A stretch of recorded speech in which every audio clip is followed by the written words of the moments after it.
Assalamualaikum warahmatullahi wabarakatuh. Kali ini kita akan membahas materi tentang fonologi. Nah, di sini ada pengertian fonologi. Fonologi ini berasal dari dua kata, yakni fon yang berarti bunyi dan logos yang berarti ilmu.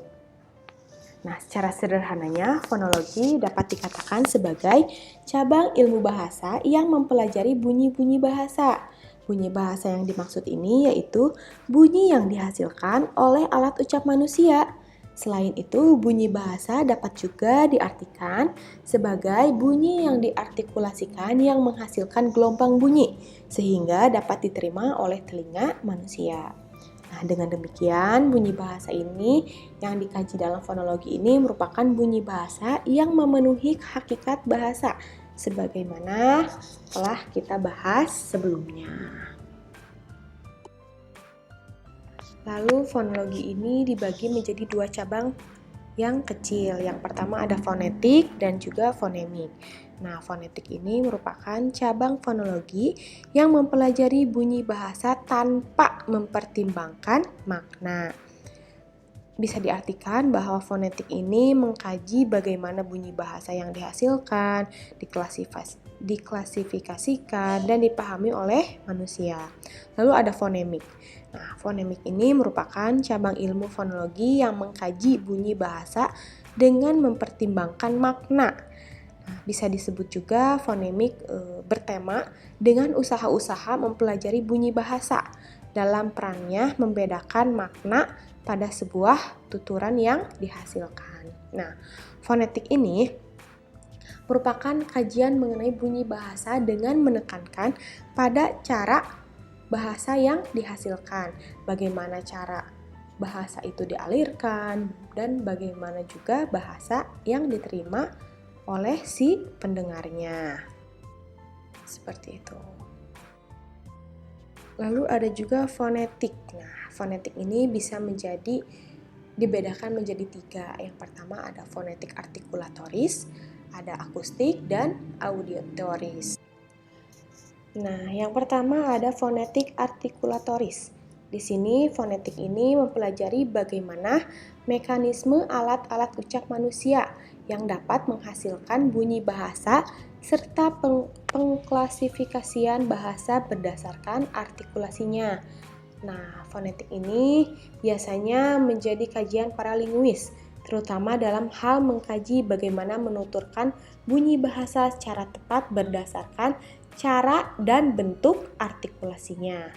Lalu ada fonetik akustik. Nah, fonetik akustik ini yaitu mempelajari bunyi bahasa berupa getaran udara dan mengkaji tentang frekuensi getaran bunyi, amplitudo, intensitas, dan timbrenya. Nah, kajian ini juga bersifat fisis, sehingga biasanya banyak dikaji oleh para ahli fisika. Kajian terhadap fonetik akustik ini akan melandasi ditemukannya pola-pola wicara seseorang, pola-pola standar pelafalan sebuah bahasa, dan pola-pola bunyi manusia yang membedakan dari pola-pola bunyi atau suara lainnya. Itu masuk ke fonetik akustik. Lalu yang terakhir ada fonetik auditoris. Nah, fonetik auditoris ini mempelajari bagaimana mekanisme telinga dapat menerima bunyi sebagai hasil dari udara yang bergetar. Kajian ketiga ini juga biasanya tidak dilakukan para linguis, melainkan para ahli sains lainnya.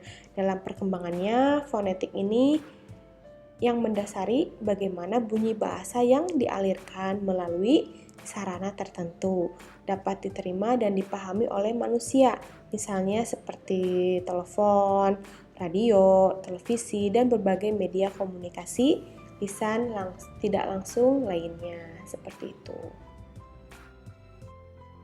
Nah, ini ada bagian jenis fonetik. Yang pertama bisa dilihat gambar di sini yang nomor 1 ada fonetik artikulatoris. Lalu gelombangnya itu disebut dengan fonetik akustis. Lalu ada juga yang ketiga fonetik auditoris, seperti itu ya. Nah, di sini ada alat ucap manusia. Yang pertama ada paru-paru. Di sini paru-paru ini ada di nomor 1 bisa dilihat gambar di bawah. Nah, paru-paru ini merupakan organ yang berfungsi untuk memompa udara keluar melewati berbagai organ berikutnya. Proses pemompaan udara keluar ini berlangsung secara alami bersamaan dengan proses bernafasnya manusia. Nah, ini. Nomor 1 ini melewati nomor 2, yaitu batang tenggorokan. Nah, lalu ada pangkal tenggorokan atau laring.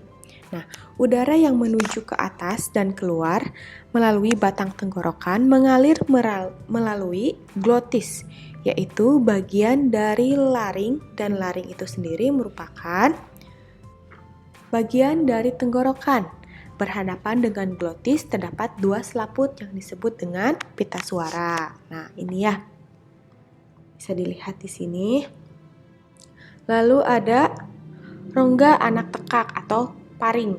Nah, di sini rongga anak tekak ini berada di antara pangkal tenggorokan dan rongga mulut dan rongga hidung juga. Nah, di sini fungsinya ini sebagai saluran udara yang akan bergetar bersamaan dengan pita suara. Bunyi yang dihasilkan itu nantinya disebut dengan bunyi faringal. Seperti itu. Lalu ada nomor 4 yaitu pita suara. Pita suara atau vocal cord yaitu bunyi yang dihasilkan pita suara diatur oleh sistem otot arytenoid. Nah, pita suara ini bagian depannya itu mengaitkan pada tulang rawan tiroid. Adapun pita suara bagian belakang mengait pada tulang rawan atau bisa disebut juga dengan arytenoid. Pita suara dapat membuka luas atau menutup. Nah, hal ini berfungsi sebagai katup yang mengatur jalannya udara dari paru-paru ketika melalui tenggorokan. Seperti itu. Selebihnya bisa dibaca di buku alat-alat ucap tersebut ya. Lalu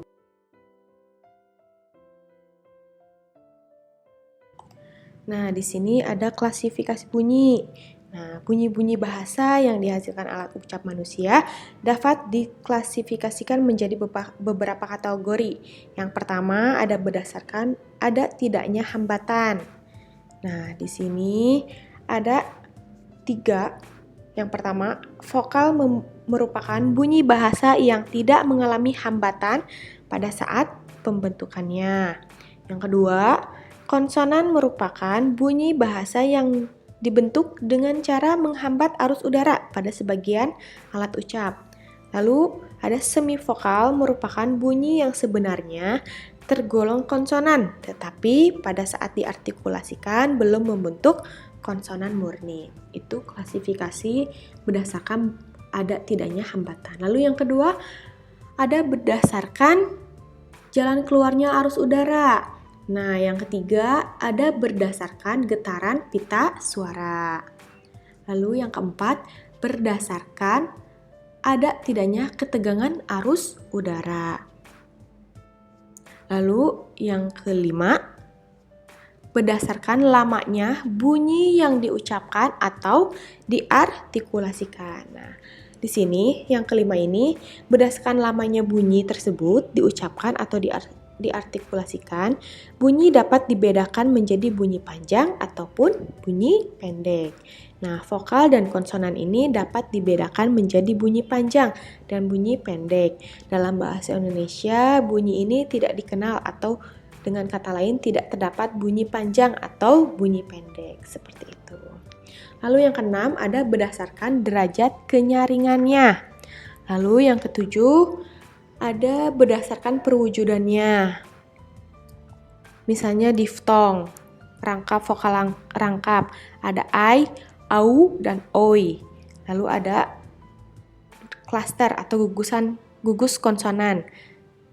Seperti STR, KR, atau TR. Seperti itu. Ada juga yang ke-8, yaitu berdasarkan arus udara. Lalu yang ke-9 ada berdasarkan segmentasinya. Nah, di sini berdasarkan segmentasi itu yaitu dapat tidaknya bunyi ditulis dalam sebuah huruf. Terdapat 2 kelompok bunyi yaitu bunyi segmental dan bunyi suprasegmental. Nah, bunyi segmental ini merupakan bunyi yang dapat disegmentasikan seperti bunyi vokal, semivokal, konsonan, diftong, dan klaster.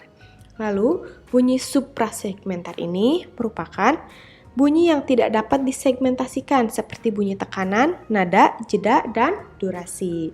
Seperti itu. Ada juga yang ke-10, yang terakhir, bahwa klasifikasi bunyi itu berdasarkan keasliannya. Nah, di sini pada saat menghasilkan bunyi-bunyi bahasa itu tidaklah berdiri sendiri, tetapi saling memengaruhi. Atas dasar pengaruh ini timbullah bunyi-bunyi bahasa sertaan. Bunyi sertaan merupakan bunyi yang timbul sebagai hasil interaksi antara bunyi-bunyi utama. Dalam hal ini, bunyi sertaan dapat pula dikatakan sebagai bunyi pengiring.